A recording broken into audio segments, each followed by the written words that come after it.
Hello guys, welcome back to the channel. So today I'm going to tell you how to fix Apple Maps direction are not working on Android. If you are using an Android phone and now you are having issue in Apple Maps direction, so let's see how you can do this. First, let me explain that Apple Maps are not supported by Android.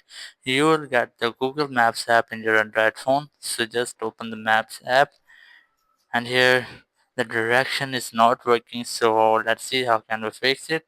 The first step is that you just have to keep a long press on app and then tap on app info, and then the settings pop-up will be shown. But if you won't get the setting pop-up here, you just have to open settings. In settings, just go for apps. Here's app, tap on it, and here just select see all apps, and here you just have to look for maps.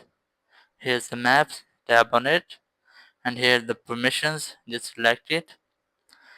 Now scroll down, and here not allowed permissions, you just have to allow them all.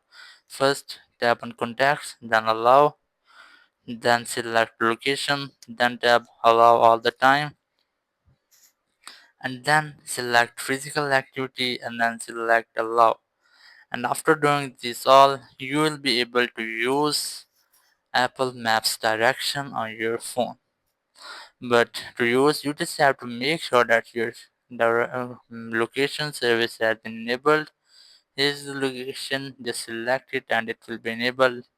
And after that, just tap on this icon to see your current location. So that's how you can use Apple Maps direction on Android. Thank you very much for watching the video. Until next video, bye bye.